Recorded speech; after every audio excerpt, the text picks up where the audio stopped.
রসুলের হাদিসের এই কওলটা আমল করলেন, আল্লাহর রসুলের ভাষ্য অনুযায়ী এই দুনিয়াতে আপনি রসুলের সবচাইতে দামি উম্মাত। সুবহানাল্লাহ। থাক, কালকে ফজরের পরে কইয়েন। আবার বলেন তো জবানটা কে দিয়েছে? আল্লাহ। সুবহানাল্লাহ বললে মনে হয় গুনাহ হয়, তাহলে সুবহানাল্লাহ বলা যাবে তো? একটা তাকবীর দিয়ে কথা শুরু করি। লিল্লাহে তাকবীর। আলেম ওলামা যে দলে আমরা আছি, আলেম নাই যেই দলে আমরা নাই। জীবনে বহু দল, বহু নেতা, নেত্রী, কর্মী এবং কি নেতার স্লোগান শুনছেন। এখন শুধু সময়ের একটি ডিমান্ড, একমাত্র আলেমদের একটা স্লোগান শোনা বাকি আছে, ঠিক না? আল্লাহর হাবিব বললেন, তোমরা আলেমদের কাছে চলে যাও, আলেমদের জবান থেকে কুরআন ও হাদিসের কথা শুনবা। ফাস্তামিউ, আলেমের কথা শোনো, আল্লাহর রসুলের কথা। রসুল যেই কথা বলেন, উম্মতের জন্য আদেশ করেন, ওই কথা উম্মতের জন্য মানাটা জরুরি হয়ে যায়। আল্লাহর রসুল বলেছে তোমরা আলেম হও। চারটি কথা রসুলের। কয়টি? চারটি। এক নম্বরে তোমরা আলেম হও। কোন আলিমা আও মুতাআল্লিমা, নতুবা আলেমের ছাত্র হয়ে যাও। এই যে মসজিদের মেহরাবে হুজুরের কথা আপনারা শোনেন, তার মানে আপনি হুজুরের অনুগত ছাত্র হয়ে যান। সুবহানাল্লাহ। আল্লাহর হাবিব আবার বললেন, আও মুস্তামিয়ান, আলেমরা যেই কথাগুলো বলে কান খাড়া করে মনোযোগ দিয়ে দিয়ে সেই কথাগুলো শুনতে হবে। আও মুহিব্বান, নতুবা আলেমদেরকে ভালোবাসতে হবে। কথা কয়টি? চারটি। এক নম্বর আলেম হও, নতুবা আলেমের ছাত্র হও, নতুবা আলেমের কথা শোনো, আর তাও যদি না পারো সর্বশেষ আলেমকে ভালোবাসতে হবে। এই চারের বাহিরে যাওয়ার কোনো সুযোগ নেই। ওয়ালা তাকুনিল খামিসা ফাতাহলিক, আল্লাহর হাবিব বললেন এই চার কাজের এক কাজের মধ্যেও যদি তুমি না থেকে 5 নম্বরে চলে যাও, তাহলে তোমার ধ্বংস অনিবার্য এবং চূড়ান্ত। আপনারা কি ধ্বংস প্রাপ্ত বান্দা হতে চান নাকি নাজাত প্রাপ্ত বান্দা হতে চান? আলেম হবার মতো কোনো সুযোগ হয়তো এখন অনেকের নাই, কিন্তু আলেমের দার্সে বসার সুযোগ আছে। আলেমের কথা শোনার মতো দারুণ একটি পরিবেশ তৈরি হয়েছে। এমন একটা সময় ছিল, কোরআনের মাহফিল হবে, নেতার আপন খালাতো ভাইয়ের দোস্তের সেলকের বন্ধুর নাম না দিলেই মাহফিল 144 ধারা। ইনিল হুকমু ইল্লা লিল্লাহ, জমিন কার? বিধান চলবে কার? আল্লাহর জমিন, আল্লাহর কোরআনের কথা হবে, সেখানে অনুমতির কিসের দরকার? এই জমিন আল্লাহর অনুমতি দিয়েছেন তো আল্লাহ, ঠিক না? একটা দারুণ পরিবেশ তৈরি হয়েছে।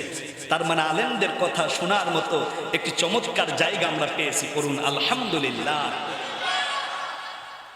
4 নম্বর আলেমকে ভালোবাসতে হবে। এই 4 নম্বরে যদি আপনি থাকতে না পারেন, নাম্বার 5-এ যদি আপনি অবস্থান করেন, আল্লাহর রসুল বললেন ফাতুহলিকা, তুমি ধ্বংস হয়ে যাবা। 5 নম্বরে কারা? অন্যায় ভাবে আলেমদেরকে হত্যা করে যারা। কথা কি বুঝতেছেন? অন্যায় ভাবে আলেমদেরকে জেলের মধ্যে ভরে রাখে যারা, অন্যায় ভাবে আলেমকে গুম করে, বাড়ি ছাড়া করে, ঘর ছাড়া করে, অন্যায় ভাবে ফাঁসির রশিতে ঝুলাইয়া নির্দোষ আলেমদেরকে যারা হত্যা করেছে, তারা আল্লাহর নবীর উম্মত না, তারা আবু জেহেলের উম্মত, ঠিক না? বরিশাল সিটি কর্পোরেশন নির্বাচনে চোরের মধ্যে এক দরবার, চরমোনাই দরবার, সেই দরবারের শায়েখ আল্লামা ফয়জুল করিম হাফেজাহুল্লাহ শরীরের মধ্যে আঘাত করে এমন এক বিদগ্ধ দূরদর্শী আলেম, তার শরীর মোবারক থেকে রক্ত ঝরিয়েছে। আল্লাহর এই ওলি বলেছিল যে যারা আমার শরীর থেকে রক্ত ঝরিয়েছে, আল্লাহ রাব্বুল আলামিন আমার চোখ দিয়ে তাদের ধ্বংস না দেখায় আমাকে মৃত্যু দেবেন না। আল্লাহর ওলির কথা বাস্তবভাবে জাতির সামনে চূড়ান্ত মহা সত্য হয়েছে, ঠিক না? এই আলেমের গায়ে যারা অন্যায় ভাবে হাত তুলেছিল, তারা পালানোর মতো একটি জায়গাও পায়নি, ঠিক না? আলেমদের সাথে লাগতে আসবেন না, বেয়াদবি করবেন না। কারণ আলেমের কথা শোনেন, আলেমের দার্সে বসে পড়েন, আলেমকে মহব্বত করেন। মাইয়ুহিব্বাল উলামা ফাকান্নামা ইউহিব্বুলি কানা মাইয়া ফিল জান্নাহ। যারা আলেমদেরকে ভালোবাসবে, আলেমদেরকে মহব্বত করবে, আল্লাহ রাসূল বলেছে ওই উম্মত আর আমি রাসূলুল্লাহ একই জান্নাতে থাকবো। সুবহানাল্লাহ পড়েন। এইবার দারুণ করে আবার কথাগুলো শোনেন। আমার বন্ধু, আমার ভাই, প্লিজ কথা বলেন, থামিয়ে না। এই তো ইনশাআল্লাহ যুবক ভাইরা শুনতেছেন কথা? আমি তো আপনাদের গ্রামের মানুষ, মানে যদিও আমার গ্রাম বহু দূরে, কিন্তু আপনাদের কাছে থাকতে থাকতে তো আপনাদের মানুষ হয়ে গেছে। এই জন্য মনে মনে চিন্তা করতেছেন যে এই হুজুর ওয়াজ না কইলে পরের হুজুর আইলে বেশি ভালো হয়। কারণ আমরা যখন বাহিরে যাই, আমাকে জুতা সোজা করার জন্য 9 জন সিরিয়াল দিয়ে দাঁড়াই থাকে। মাহফিল শেষে হাতের সাথে হাতটা মিলাইবে, ভিডিওতে মাঝে মাঝে দেখবেন, হাতের সাথে হাতটা মিলাইবে, মিলানোর জন্য মনে করেন যে আপনার আধা ঘন্টা সিরিয়াল দিয়ে কয় বাড়ির গরু পালানের ঘাস খায় না। ঘটনাটা ঘটছে না তাই, কিন্তু কথা শোনা দিতে আইছে টাকা। এই মাহফিলটা মনে করেন যে একটা পণ্ড কইরা এরপরে দিতেছে টাকা, কই কিছু বলতে। এটা আমার তবিয়ত না, আমি এভাবে পারি না কথা বলতে। শুনতেছেন কথা? একটু মজা করে নিলাম মাঝখানে। লিল্লাহে তাকবীর। পূর্ব দিগন্তে সূর্য উঠেছে, রক্ত লাল, রক্ত লাল। আগামীর দিন আল্লাহর কোরআনের বাংলার দিন, ঠিক কিনা কন? আগামীর দিন আলেম ওলামার বাংলা, আগামীর দিন আল্লাহর কোরআনের বাংলা। 53 বছরে বহু দল দেখেছি, শুধু আল্লাহর কোরআনের দলটাই দেখা বাকি আছে, ঠিক কিনা কন? সব দল দেখা শেষ, আল কোরআনের বাংলাদেশ। আল কোরআনের সাথে আপনারা আছেন? আল কোরআনের সাথে যদি থাকতে চান তাহলে আপনাদের কাছে তো আলেমদের কাছে, আলেমদের একটা মহা ঐক্য শুরু হয়েছে। বাংলাদেশের এক ইসলামী বড় দল আর একটি ইসলামী বড় অঙ্গন দরবার পীর সাহেব হুজুর বলেছে, আমাদের মধ্যে যখন একটা ঐক্যতার সুঘ্রাণ ছড়িয়ে পড়তেছে, তখন বেদাতি ভণ্ডদের মাথার উপরে ঠাড়া পড়ছে। সেদিন বেশি দূরে নাই, আল্লাহর জমিন, আল্লাহর কোরআনের পতাকা পথ পথ পথ পথ করে উঠবে, ঠিক না কর? এইবার শোনেন আমার ভাইয়ের, একটা হাদিস দিয়ে কথা বলি। আল্লাহ রসুল বলেছেন, আল্লাহ নবী বলেন, আল মারউ আলা দীনি খলিলি ফালিয়ানজুর আহাদুকুম মাইয়ু খালিল। দুনিয়ার মধ্যে মানুষ তার বন্ধুর আদর্শে গড়ে ওঠে। মানুষ কার আদর্শে গড়ে ওঠে? বন্ধুর আদর্শে। মানুষ তার বন্ধুর আদর্শে গড়ে ওঠে। এজন্য বন্ধু নির্বাচনের ক্ষেত্রে আপনাকে চমৎকার সতর্কবার্তা নিতে হবে। বন্ধু নির্বাচনের ক্ষেত্রে আপনাকে দারুণ ভাবে খেয়াল করতে হবে যে আমার বন্ধু যেন ইসলামের দুশমন না হয়ে যায়, আমার বন্ধু যেন একামতে দিন কায়েমের বিপক্ষে একটি দল না হয়ে যায়। আমার বন্ধু তো সে হবে আল্লাহর জমিনে যারা আল্লাহর দিন কায়েম করতে চায়, তারাই আমার বন্ধু, ঠিক না? বোঝেন কথা? এইবার শুনেন আমার ভাইয়েরা, আমার বন্ধুরা, আল্লাহ রাব্বুল আলামিন চমৎকার করে কুরআনুল হাকিমের মধ্যে জানিয়ে দিয়েছেন। সূরার নাম সূরা তাওবা, ৭১ নম্বর আয়াত।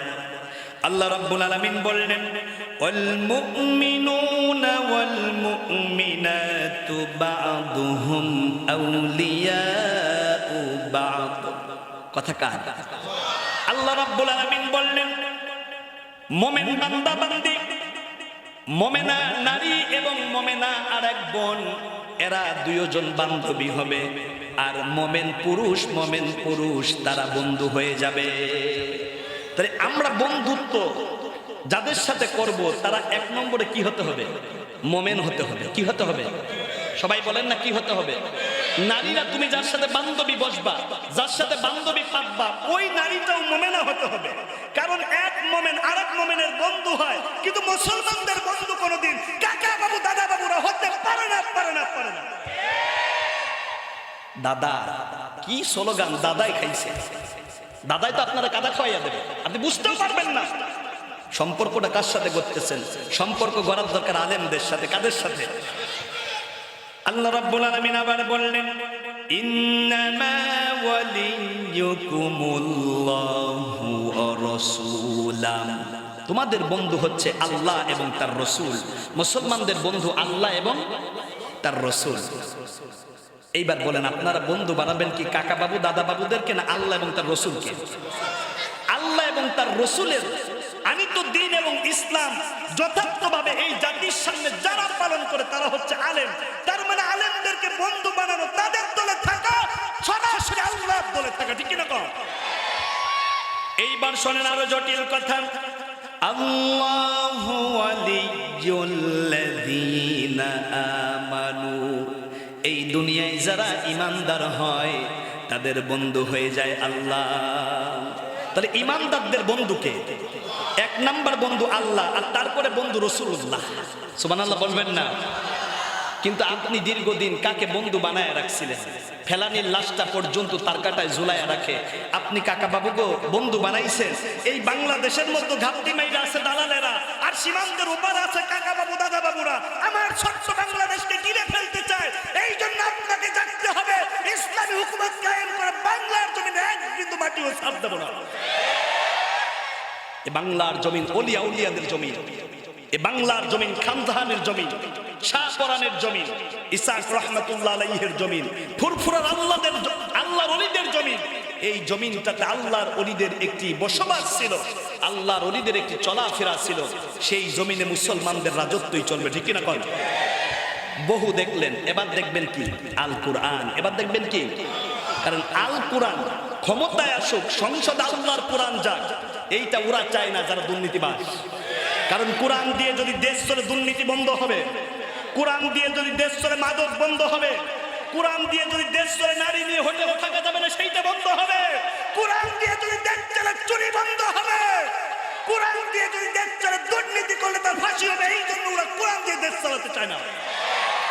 আমরা 53 বছর তাদের মিথ্যা প্রতিশ্রুতি শুনেছি, আশ্বাস শুনেছি। এবার ভিন্ন দিকে তাকানোর কোনো দরকার নাই, আল্লাহর কোরআনের দিকে তাকাবো। উলামায়ে কেরামদের সপক্ষে অবস্থান করে আল্লাহর জমিন আল্লাহর কোরআনের দ্বীন কায়েম করব। পারবেন? পারবেন? আল্লাহ তুমি কবুল করো, জোরে বলুন আমিন। এইবার বলেন, আমাদের সাহায্যকারী কে? নাকি কাকা বাবুরা, নাকি দাদা বাবুরা? দাদা বাবুর কাছে সাহায্য চাইয়া কোনো লাভ নাই, সাহায্য চাইতে হবে কার কাছে? আমরা তো ইহুদি এবং মুশরিকদেরকে বন্ধু বানাই, আল্লাহর সরাসরি নিষেধ। আল্লাহ রাব্বুল আলামিন চমৎকার ভাবে সূরা মায়েদার 82 নম্বর আয়াতের মধ্যে জানিয়ে দিলেন, লাতাজিদান্না আশাদ্দান নাসি আদাওয়াতান লিল্লাযীনা আমানুল ইয়াহুদ ওয়াল্লাযীনা আশরাকু লাতাজিদান্না আশাদ্দান নাস। এই দুনিয়াতে ঈমানদারদের জন্য সবচাইতে শক্ত হৃদয়ের জাতি হচ্ছে দুইটি। কয়টি? মুসলমানদের জন্য শক্ত হৃদয়ের জাতি কয়টি? এক নাম্বার হচ্ছে ইয়াহুদি, আর দ্বিতীয় হচ্ছে আল্লাযীনা আশরাকু, যারা মূর্তি পূজা করে। এইবার বলেন, কাকা বাবু দাদা বাবুরা কি পূজা করে? মূর্তি পূজা করে। আল্লাহর কথা হচ্ছে ইহুদি এবং মুশরিক এরা কোনদিন মুসলমানদের বন্ধু না, কিন্তু আপনি তো জীবন বইরা মনে করছেন যে ওরা আপনার বন্ধু। বাংলাদেশের উপকার তো বহু দূরের কথা, গোপনে গোপনে বাংলাদেশে 12টা বাজাই দিচ্ছে, ঠিক না? কর ওরা আপনার বন্ধু ছিল না, ওরা দেশটাকে গিলে ফেলেছে। আর 18 দিন বাকি ছিল, চূড়ান্ত ভাবে একটি চুক্তি হচ্ছিল এমন যে বাংলাদেশ হয়ে যাবে তাদের একটি অঙ্গরাজ্য। বৈষম্য বিরোধী ছাত্র আন্দোলন, মেরিটোরিয়াস দূরদর্শী দেশপ্রেমিকেরা বুঝতে পারলো এখনো যদি আমরা ঘরের মধ্যে ঘুমাইয়া থাকি বাংলাদেশ দাদা বাবুদের হাতে চলে যাবে। তখনই একটা স্লোগান দিয়েছে, আমার দেশ রক্ষা করার জন্য জীবন দেব, তবু দেশ কাকা বাবুদের হাতে তুলে দেব না। সেই দেশ রক্ষা করতে হবে। স্বৈরাচারের হাত থেকে যে বাংলাদেশ মুক্ত হয়েছে, কোনোভাবেই যেন আবার কোন দুর্নীতিবাজদের হাতে এই সোনার বাংলা না চলে যায়, ঠিক না? কন সবাইকে দেখলাম, এবার দেখবো আল্লাহর কোরআনের দল, ঠিক কিনা? কন রাগ করতেছেন আপনারা? এইবার শোনেন, হিন্দুরা মুশরিকরা যে আপনাদের বন্ধু না, সেই কথা কি হুজুরের না আল্লাহর? সূরার নাম সূরা মায়েদা 82 নম্বর আয়াত। এইবার আবার শোনেন আমার বন্ধুগণ, আল্লাহ রাব্বুল আলামিন সূরা তাওবার 28 নম্বর আয়াতের মধ্যে বললেন, ইয়া আইয়ুহাল্লাযীনা আমানু ইন্নামাল মুশরিকুনা নাজাসুন। আল্লাহ ঈমানদারদেরকে বলেছেন, নিশ্চয়ই যারা মুশরিক তারা হচ্ছে নাপাক। মুশরিকরা কি? কথা বলছেন না যে মুশরিকরা কি? এই আয়াতের ব্যাখ্যায় মুফাসসিরিনে কেরাম নাপাকের দুইটি অর্থ করেছেন। একটি অর্থ হচ্ছে যে তাদের ঈমান নাই, এই জন্য তারা নাপাক। ঈমান নাই এই জন্য কি? আর দ্বিতীয়ত হচ্ছে তাদের যখন ফরজ গোসল হয় তখন তারা পবিত্র হয় না, এই জন্য দেখবেন যে আপনি পাশের দেশে ট্রেনের মধ্য দিয়ে যাইবেন, একটা ভুমরা ভুমরা গন্ধ হয়। তার মানে ওরা ফরজ গোসলের ব্যাপারে খুব অসচেতন। এই জন্য মুফাসসিরে কোরআন মুফাসসিরিনে কেরাম বলেছে এই দুইও কারণ ওরা নাপাক। ওদের কি ঈমান আছে? এই জন্য ওরা নাপাক। আর ফরজ গোসল তো ঠিক মতো করেই না, এই জন্য আরো বেশি নাপাক। ঠিক কিনা বল? এই নাপাকদের সাথে আপনি মুসাফা করবেন, এই ব্যাপার আল্লাহ রাসূল বলেছে, উলামায়ে কেরাম রয়েছে। খুব দারুণ করে কথা বোঝেন। আল্লাহর নবী বললেন, মান সাফাহাল মুশরিকিনা ফালিয়াতাওয়াদ্দা। তোমরা যদি কখনো মুশরিকের সাথে মুসাফা করো, হ্যান্ডশেক করো, এরকম মুসাফা করি না আমরা? ঠিক ঠিক ঠিক। দাদা বাবু, দাদু, আপনি আমার জানেন, জান কলজের কোরআন, আপনি আমার একেবারে সব। কি করলেন? মান সাফাহাল মুশরিকুন। আপনি যখন মুশরিকদের সাথে মুসাফা করেন, ফালিয়াতাওয়াদ্দা, আপনি হাত ধৌত করবেন। এই ধোয়া মানেই তো ওযু করা। উলামায়ে কেরাম কি বলেন? ধোয়া মানে কি? কিন্তু আপনার তো দাদা বাবু সবচেয়ে কাছের মানুষ। আলেম ওলামা ভালো লাগে না, ভালো লাগে দাদা বাবুরে। ভালো লাগতে হবে কি দাদা বাবুরে না আলেম ওলামাকে? কথা বলছেন না যে? তাহলে আলেম ওলামা যেই দলে আমরা আছি সেই দলে। এইবার শোনেন আল্লাহর নবীজির একটি হাদিস, লা তাকুমুস সাআ হাত্তা তালহাকা কাবাইলা মিন উম্মতি বিল মুশরিকিন।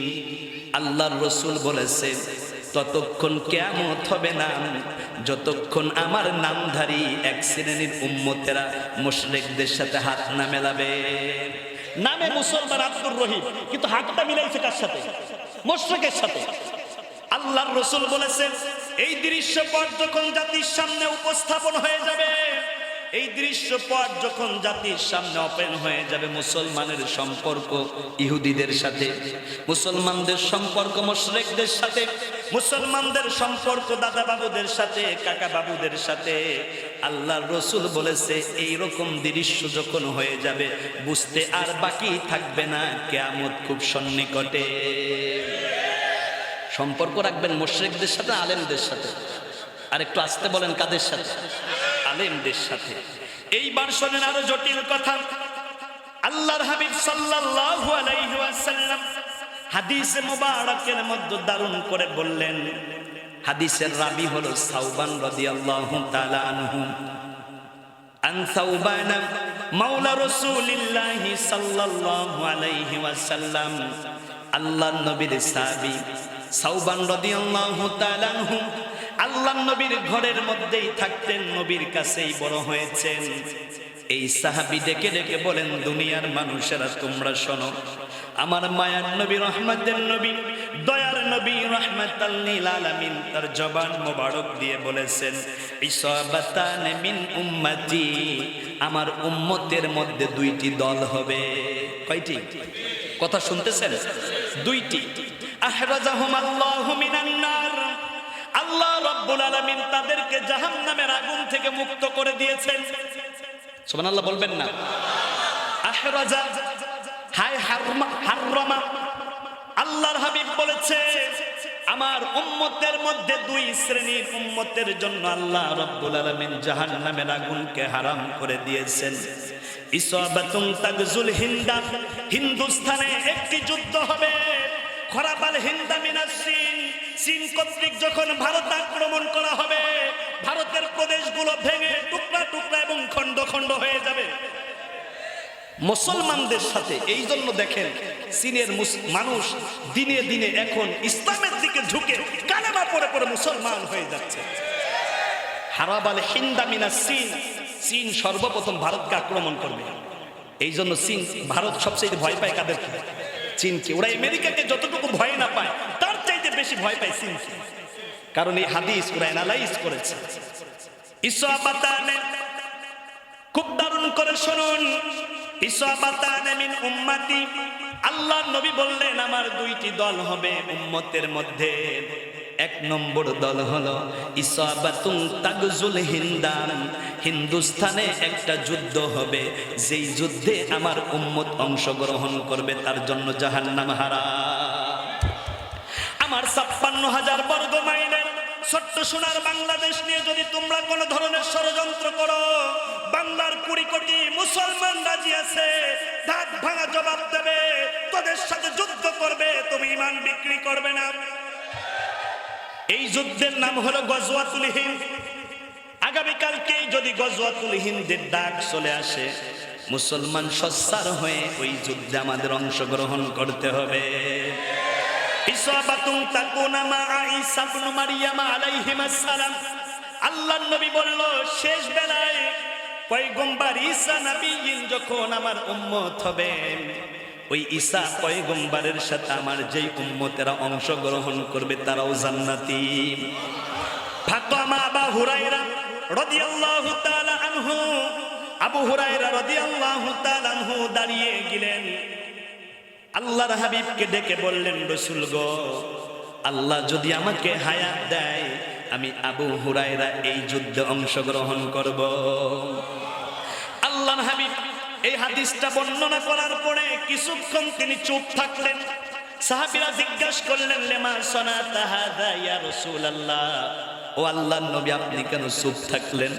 নবী চোখের পানি ছেড়ে দিয়ে বললেন, আমার সাহাবীরা তোমরা শোনো, এই যুদ্ধের ময়দানে আমার শত শত নয়, হাজার হাজার নয়, কোটি কোটি উম্মাত জীবন দিয়ে তারা শহীদ হয়ে যাবে। এই জন্য আমি রাসূলুল্লাহর চোখের গোড়ায় পানি, কারণ আমি তো উম্মতের জামিনদার। একটু পরে আবার ফাতাবাসসামা দাহিকা, আল্লাহর রাসূল একটা মুস্কি হাসি দিলেন। সাহাবীরা বললেন, রাসূল হাসার কারণটা কি বুঝলাম না। কয় যুদ্ধটা বড় ভয়াবহ হবে, মুসলমান মারা যাবে, কিন্তু শেষ পর্যন্ত আল্লাহ রাব্বুল আলামিন মুসলমানকে বিজয় দিয়ে দেবেন। নাসরুম মিনাল্লাহি ফাতহুম করিব, মুসলমানদের বিজয় সন্নিকটে। সেই দিন বেশি দূরে নয়, হিন্দুস্তানের সাথে মুসলমানদের যদি যুদ্ধ হয়, নিজের বুকে তাজা রক্ত ঢেলে দিয়ে গজওয়াতুল হিন্দের যুদ্ধে কারা কারা অংশগ্রহণ করতে রাজি আছেন? দুই হাত তুলে দেখো। যুবক ভাইরা, মায়ের কাছ থেকে বিদায় নিয়ে নাও, বাবার কাছ থেকে বিদায় নিয়ে নাও, আপনজনদের কাছ থেকে বিদায় নিয়ে নাও। গজওয়াতুল হিন্দের ডাক যদি চলে আসে, নিজের বুকের তাজা রক্ত ঢেলে দিয়ে কালেমার পতাকা উড্ডীন করবই করব, ঠিক কিনা কর? আহারে, মায়ের কাছ থেকে বিদায় নিতে হবে। এই দুনিয়াতে মা কত মমতাময়ী হয়, মা কত দরদি হয়, মা কত মরমি হয়। এই দুনিয়ায় মায়ের চাইতে এত দরদি আর কেউ নাই। এই দুনিয়ায় সাওয়াল্লাতা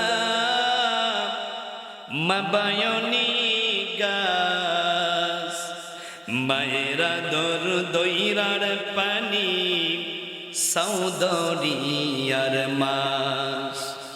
বনে থাকে বনবাদুরা, সাউ থাকে তার বুকে, তবু মায়ে সংসারে না পড়লে হাজার দুঃখে। এ দুনিয়ায় কি মায়ের চাইতে আপন কেউ আছে? আল্লাহ রাব্বুল আলামিন খুব চমৎকার করে মা বাবার শানে সূরা বানী ইসরাঈলের 23 নম্বর আয়াতে আমাদের জন্য দারুণ একটি দৃষ্টিভঙ্গি পেশ করেছেন। সুবহানাল্লাহ পড়েন। কথা কি হুজুরের না আল্লাহর? কথা মোল্লার না আল্লাহর? মোল্লার কথা বাদ দেওয়া যায়, আল্লাহর কথা বাদ দেওয়ার কোনো সুযোগ আছে? সে আল্লাহর নামে তাকবীর দান, লিল্লাহি তাকবীর। আল্লাহ রাব্বুল আলামিন বললেন, ওয়াকাদা রাব্বুকা আল্লা তা'বুদু ইল্লা ইয়্যাহু ওয়া বিল ওয়ালিদাইনি ইহসানা। আল্লাহু আকবার। ওয়া রাব্বাকা ফাকাব্বির, তাকবীর হবে কার নামে? আল্লাহর নামে। তাকবীর কি দলীয় স্লোগান না আল্লাহর স্লোগান? আল্লাহর স্লোগান দিতে আপনারা রাজি আছেন? বদরের প্রান্তে 1000 কাফেরের বিপক্ষে 313 জন সাহাবী আল্লাহু আকবার তাকবীর দিয়েছিল। আল্লাহ রাব্বুল আলামিন মুসলমানদেরকে বিজয় দিয়েছিলেন, ঠিক কি না? বাংলার জমিন থেকে 20 কোটি মুসলমান যদি আবারও আল্লাহর নামে তাকবীর দিতে পারি, 150 কোটি হিন্দুস্তানের মানুষের সাথে আল্লাহ রাব্বুল আলামিন মুসলমানদের বিজয় দেবেন, ঠিক কি না? ভয়ের কোনো কারণ আছে? কোয়ান্টিটি দেখবেন না, ঈমান দেখবেন। মুসলমানদের মধ্যে কি আছে? ईमान से बातिल से दबने वाले, बातिल से दबने वाले, हाय आसमान नहीं हम, सौ बढ़ कर चुका है तू इंतहा हमारा। विश्व देखेছে বারে বারে, মোমেন কখনো হারে না। জীবন দিতে পারে, মুসলমান কোনোদিন ঈমান দিতে পারে না। দিনের জন্য যদি জীবন দেওয়ার দরকার হয় জীবন দেব, অর্থ দেওয়ার দরকার হলে অর্থ দেব। তবে এবার আমরা আল্লাহর কোরআনের বাংলাদেশ দেখবই দেখব। কিসের বাংলাদেশ দেখবেন? কত দরবার শুধু দরবার নিয়ে পড়ে থাকে, কিন্তু চরমোনাই দরবারের মতো একটা হক দরবার আল্লাহর জমিন আল্লাহর কোরআনের দিন কায়েমের এক আন্দোলন করে। ঠিক আছে? আমরা সত্যের পক্ষে থাকতে চাই। আল্লাহর জমিনে যারা দিন কায়েমের সপক্ষে অবস্থান করবে, সে ভিন্ন মাসলাকের হলো আমরা কলিজা দিয়ে তাদেরকে ভালোবাসতে চাই। ঠিক না? প্রথমেই বলেছিলাম আও মুহিব্বান আলেমদেরকে ভালোবাসতে হবে, কিন্তু অনেক ক্ষেত্রে এই হাদিসের এই অংশের মুখালেফ হয়ে যায় উলামায়ে কেরাম। এক মসজিদের ইমাম আর এক মসজিদের ইমামকে দেখতেই পারি না, এক মুয়াজ্জিন আর এক মুয়াজ্জিনের পছন্দই করি না। আলিয়ার হুজুর কওমিদেরকে সহ্যই করতে পারি না, কওমির হুজুর আলিয়াকে ভিন্ন কিছু মনে করি না। এই দূরত্ব ভেদাভেদ ভুলে কনজারভেটিভ সংকীর্ণ মন মানসিকতা পরিহার করে আলেমদেরকে এক জায়গায় দাঁড় হতে হবে। ঠিক না? তার উজ্জ্বল এক দৃষ্টান্ত আপনাদের দক্ষিণ পানগা কাজিরগা, এই জায়গা আলিয়ার হুজুরেরা আছে, কওমির হুজুরেরা আছে। কেন জানি মনে হয় দক্ষিণ পানগা কাজিরগার সব হুজুরেরা আলিয়া কওমি একই সুতায় গাথা মালার মতো। দক্ষিণ পানগাবাসী আপনারা ধন্য, এখানে বিভিন্ন অঙ্গনের আলেম পেয়েছেন, কিন্তু আলেমদের মধ্যে এত এক মায়া, সকালে বিকালে দুপুরে রাতে এক আলেম আর এক আলেমের খোঁজখবরই নেয়। কেন জানি মনে হয় আপন মায়ের পেটের ভাই। তাম বাংলাদেশের আলেমদের এরকম হওয়া দরকার। আমার মনে হয় দক্ষিণ পানগার আলেমদের থেকে অন্যান্য অঞ্চলের আলেমদের শিক্ষা নেওয়া দরকার। ঠিক না? এই আলেম ওলামার একটি সংগঠন আছে, ইমাম মুয়াজ্জিন ঐক্য পরিষদ। ইমাম মুয়াজ্জিন ঐক্য পরিষদ, যেখানে ইমাম মুয়াজ্জিনদের এতটা ভালোবাসা, কেন জানি মনে হয় যে ইমামরা মুয়াজ্জিনদের জন্য, মুয়াজ্জিনরা ইমামদের জন্য কলিজাকে উজাড় করে দেয়। সুবহানাল্লাহ। আমি বহু জায়গা ঘুরেছি, কিন্তু আলেমদের মধ্যে যে এত সৌহার্দ্য, আলেমদের মধ্যে যে এত সম্প্রীতি আর ভালোবাসা, এটা দক্ষিণ পানগা আসার পরে খুব পূর্ণভাবে দারুণভাবে উপলব্ধি করেছি। সুবহানাল্লাহ। আল্লাহ আলেমদেরকে আরো সম্মানিত করুন, করুন আমিন। আমি যে জায়গায় কথা বলতেছিলাম, আপনারা আমার কথা শুনতেছেন? আল্লাহ রাব্বুল আলামিন বলেন, আমি আল্লাহর ইবাদত করার পর ইবাদতটা হবে কার? আরেকটু জোরে বলেন কার? মক্কাতুল মুকাররমায় আপনারা হজ করেন, তাও ইবাদত করেন কার? কিন্তু দেখেন ভণ্ডরা আবার কি বানাইছে, ওরা মাঝে মাঝে এমন কথা বইলা ফেলে, শোনো দরবারি ভাই, হজ করিতে মরা মাঝে ভান্ডারে যাই। এই কথা বলার পরে কি মুরিদের ইমান থাকে? কথা বলেন থাকে? এরকম মুরিদ যদি সমাজে পান, ঝাঁটা করে সমাজ থেকে বিদায় করা দরকার। ঠিক না? হক দরবারকে হৃদয় দিয়ে ভালোবাসবো, হক দরবারের জন্য জীবন দেব, জীবন দেব, তবু হকের বিপক্ষে অবস্থান করবো না, করবো না, করবো না। আগামী 18, 19, 20 বাংলাদেশের এক হক দরবার, চরমোনাই দরবারের বার্ষিক মাহফিল, যাদের সম্ভব যাবেন, আহারে হুজুরদের বয়ান শুনে চোখের পানি ঝরঝর করে পড়ে। কারণ আল্লাহওয়ালাদের কথা শুনলে মনে হয় কেন জানি আমি আল্লাহর কথাগুলো শুনতেছি। সুবহানাল্লাহ। মাঝখানে আমি একটু দাওয়াত দিয়ে ফেললাম, আমার যদি মাহফিল না থাকতো আমি যেতাম, কারণ আমি বেশ কয়েকবার গিয়েছি। সময় সুযোগ পেলে আবার যাব, আপনাদেরকে দাওয়াত দিচ্ছি, যাদের সুযোগ থাকলে অন্তত 3 দিন এই আল্লাহর ওলিদের দরবার থেকে ঘুরে আসবেন ইনশাআল্লাহ। বলেন মানে ইনশাআল্লাহর মধ্যে কেন জানি একটু ফাটল আছে, জোরে বলেন ইনশাআল্লাহ। আমি মূল কথার দিকে যাচ্ছি। আল্লাহর ইবাদতের পরে মা বাবার ইহসান করতে হবে। মা বাবাকে কি করতে হবে? সবাই বলেন না কি করতে হবে? আল্লাহ রাব্বুল আলামিন মা বাবার ব্যাপারে একবারের জন্য বলে নাই তোমরা আমি আল্লাহর ইবাদত করার পরে তোমাদের মা বাবার খেদমত করবা, খেদমত করবে, এই কথা আল্লাহ বলেন নাই। আল্লাহ বলছে ইহসান করো। কি করো? ইহসান কাকে বলে? ইহসান শব্দটি হচ্ছে আনলিমিটেড, আর খিদমত শব্দটি হচ্ছে লিমিটেড। রাতে 3টা বাজে আপনার মা আপনাকে ডাকবে, দুনিয়ার সব কাজ বাদ দিয়ে মায়ের কাছে হাজির হয়ে যাবেন, এইটাকে আরবিতে বলে ইহসান। আর খিদমত হচ্ছে টাকার বিনিময়। 15,000 টাকা বেতন, সকাল 8টা থেকে 5টা পর্যন্ত কোম্পানিতে ডিউটি করবেন, এইটা আপনি অর্থ নিয়ে খেদমত দিচ্ছেন, এইটাকে বলে খেদমত। খেদমতের আরেকটি অর্থ, একজন মানুষ ব্যাগ নিয়ে রাস্তা দিয়ে হাঁটতেছে, কষ্ট হচ্ছে, আপনি একটু তার উজুরত, তার এই কাপড় চোপড় গাঁটটি এগুলোকে একটু বহন করলেন উজুরত ছাড়া, এটাকেও খেদমত বলে। আচ্ছা বলেন, আমরা মা বাবাকে খেদমত করবো না ইহসান করবো? আল্লাহ পুরা কোরআনে আল্লাহ পুরা কোরআনে 7 বার, কয়বার? 7 বার এহসান শব্দটি দিয়েছেন। এই 7 বারের ভিতর 6 বারই আল্লাহ এহসান শব্দ দিয়েছেন মা বাবার শানে। না সুবহানাল্লাহ হয় নাই? জোরে বলেন। এইবার বলেন, মা বাবার দাম কম না বেশি? আল্লাহর পরে মা, তারপরে বাবা। পীর থাকবে তো 9 নম্বরে গিয়ে। মা বাবার খেদমত বাদ দিয়ে কেউ পীরের কদমে সেজদা মারে। ইন্নাল্লাহা লা ইয়াগফিরু আন ইউশরাকা বিহি ওয়া ইয়াগফিরু মা দুনা যালিকা লিমান ইয়াশা। আল্লাহ বাদ দিয়ে যারা অন্যকে সেজদা দেয় তার ঈমান থাকে না, সে মুশরিক হয়। আপনার কি আল্লাহ বাদ দিয়ে মাজারে সেজদা দিতে চান? আল্লাহ বাদ দিয়ে পীরের কদমে সেজদা দিতে চান? এ নাকার কপাল কে দিয়েছেন? ওয়াসজুদু ওয়া'বুদু রাব্বাকুম ওয়াফআলুল খায়রা লাআল্লাকুম তুফলিহুন। আপনার নাকার কপাল দিয়ে সেজদা দেবেন কাকে? আমি আমার কথার একেবারে শেষ প্রান্তে, আমি আপনি যখন মায়ের পেটের মধ্যে ছিলাম, আল্লাহ রাব্বুল আলামিন দারুণ করে জানায়া দিলেন, অবসাইনাল ইনসানা বিওয়ালিদাইহি হামালাতুহু উম্মুহু ওয়াহনান আলা ওয়াহনিন ওয়া ফিসালু। কথা কার? আল্লাহ রাব্বুল আলামিন জানালেন, দুনিয়ার মানুষ তোমাদের ব্যাপারে কথা, তোমাদের মা বাবার ব্যাপারে, তোমার আব্বা তোমার মায়ের ব্যাপারে তোমরা দারুণ সতর্কতা অবলম্বন করবা। কারণ এই দুনিয়ার মুখ দেখানোর পিছনে তোমার প্রধান ভূমিকা মা আর বাবার। তোমার মা তোমাকে গর্ভের মধ্যে লালন করেছে, গর্ভের মধ্যে ধারণ করেছে, একদিন নয় 10 মাস পর্যন্ত তোমার মা তোমার পেটের মধ্যে জায়গা করে দিয়েছিল। মা ছিল হামেল। তুমি যখন মায়ের পেটের মধ্যে 7 মাস 1 দিন বয়স হয়েছিল, তোমার কচি পাটা নিয়ে তোমার মায়ের কলিজির কাছে রাখা হয়েছে। বান্দারে 7 মাস 1 দিন বয়সে তুমি যখন তোমার কচি পা দিয়ে জনম দুঃখী মাকে একটা লাথি দাও, ওই সময় একজন মায়ের কলিজাটা তার ওই জায়গা থেকে 1 ইঞ্চি উপরে উঠে যায়। 7 মাস যখন 15 দিন বয়স হয়, একটা বাচ্চা কচি পা দিয়ে যখন তার মাকে একটা লাথি দেয়, ওই মায়ের কলিজাটা ওই জায়গা থেকে 5 ইঞ্চি উপরের দিকে উঠে যায়। চিকিৎসা বিজ্ঞান ডেকে বলে, দুনিয়ার মানুষেরা রে, কারো কলিজা যদি ওই জায়গার থেকে 1 ইঞ্চি উপরে উঠে যায়, ওই মানুষটার বাঁচে না। আল্লাহ রাব্বুল আলামিন আপন কুদরতে একজন মাকে বাঁচায়া দেয়।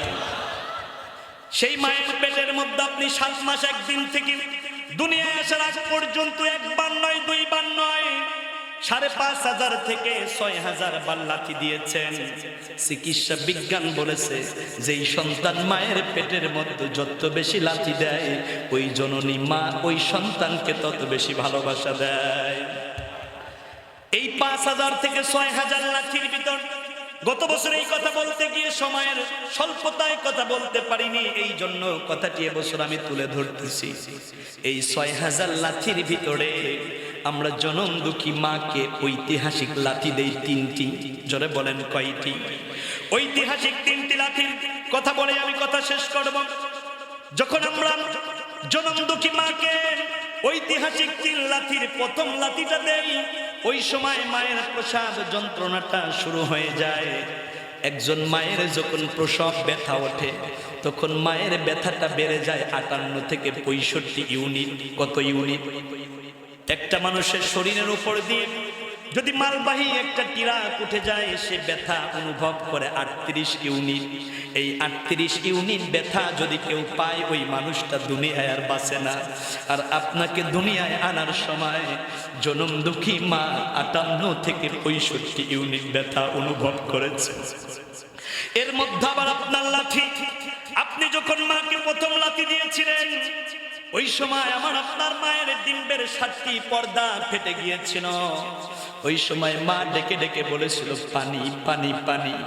এই সময় গর্ভধারিণী মাকে পানি দেওয়া নিষেধ আছে, মাকে পানি দেওয়া হয় না।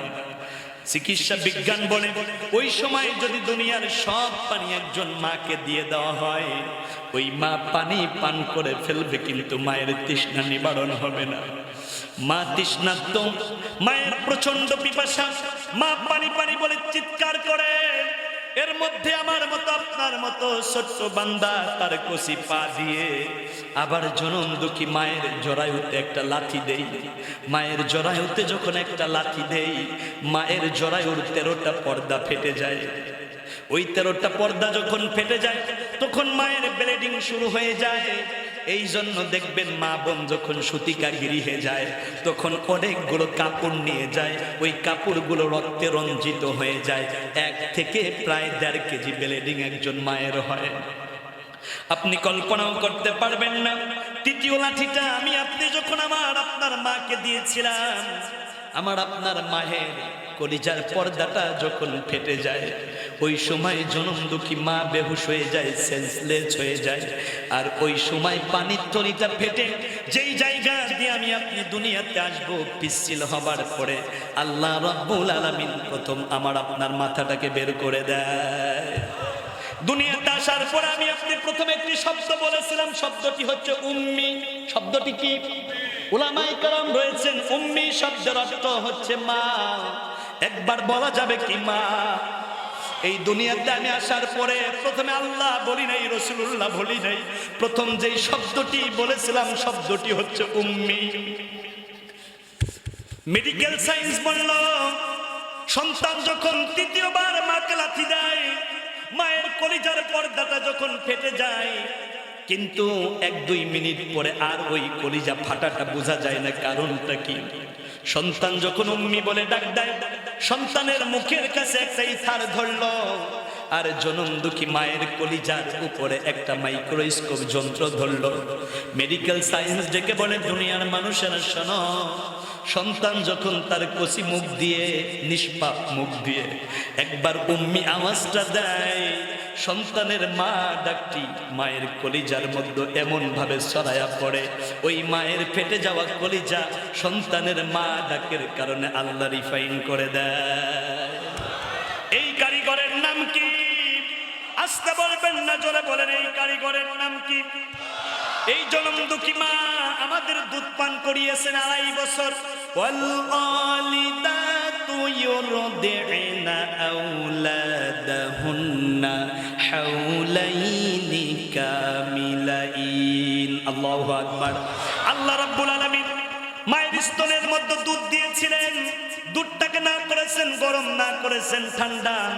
বাচ্চা কচি মুখ দিয়ে পান করবে যতটুকু লাগবে। আল্লাহ রাব্বুল আলামিন মায়ের এই স্তন রিজার্ভ ব্যাংকে তোমার জন্য দুধ রেখে দিয়েছিলেন। ছোট্ট একটি সমীকরণ শোনেন আমার ভাইয়েরা, আমার বন্ধুগণ। প্রথম 3 মাস আমি আপনি যখন মায়ের স্তন থেকে দুধ চুষা শুরু করি, এই 3 মাসে আমি আর আপনি দুধ খেয়েছি 150 লিটার। কত লিটার? পরের 3 মাস আমি আপনি মায়ের স্তন চুষে চুষে দুধ খেয়েছি 270 লিটার। আর এই 6 মাস থেকে 18 মাস পর্যন্ত আমার বন্ধুগণ, আমার ভাইয়েরা, এই 6 চলে গেল, 2 বছর পর্যন্ত বাকি থাকলো 18 মাস। এই 18 মাসে আমি আপনি মায়ের স্তন থেকে দুধ পান করেছি 1800 লিটার। আমার ভাইয়েরা, আমার বন্ধুগণ, 1080 লিটার। কত লিটার? 18 মাসে 1080 লিটার দুধ পান করেছি। এবং শেষের যে 6 মাস আমি আপনি মায়ের স্তন থেকে আবার দুধ পান করেছি 270 লিটার। সর্বমোট আমি আপনি মায়ের স্তন চুষে চুষে দুধ পান করেছি মাত্র 1800 লিটার। কত লিটার? 1800 লিটারকে আপনি যদি কেজিতে কনভার্ট করেন তাহলে 1620 কেজি হয়। কত কেজি? 1620 কেজিকে আপনি যদি আবার মনে কনভার্ট করতে চান, ও যুবক ভাইয়েরা, 1620 কে আপনি 40 দিয়ে ভাগ দেন, প্রায় আপনি 40.5 মণ, মানে হচ্ছে 40 মণ 20 কেজি দুধ আপনার মায়ের স্তন থেকে পান করেছে। আমি আমার শেষ কথাটি আপনাদেরকে নিয়ে বলে যেতে চাচ্ছি, স্বাধীনতার 53 বছরে আমি আর আপনি কিন্তু একটা দুইটা দল দেখি নাই, বহু দল দেখছি। দাদাকে দেখলাম, কাকাকে দেখলাম, বাবুকে দেখলাম। এইবার শুধু আল্লাহর কোরআনের দলটাই দেখা বাকি আছে, ঠিক কিনা পান? তাহলে এইবার আপনারা যাবেন আল্লাহর কোরআনের দিকে, নাকি আপনারা চলে যাবেন তাগুতি শাসনের দিকে? সবাই কোরআনের দিকে আসতে চান? এইবার শেষ কথা, ফাত্তাবিউস সাওয়াদাল আযম ফাইন্নাহু মান শাদ্দা শাদ্দা ফিন্নার। যেই দলের সাথে থাকলে দিন কায়েম, ইসলামী হুকুমত কায়েম, আল্লাহর জমিন আল্লাহর দিন কায়েম, কোরআনের রাজ কায়েম করা সহজ হবে, ওই দলকে অনুসরণ করাটা তোমাদের জন্য সময়ের দাবি। উলামায়ে কেরাম শোনেন, ফাত্তাবিউ সাওয়াদাল আযম, যেই দল দিন কায়েমের ক্ষেত্রে অগ্রগামী, এই জন্য শায়েখে চরমনাই পীর সাহেব হুজুর বলছে আমাদের মধ্যে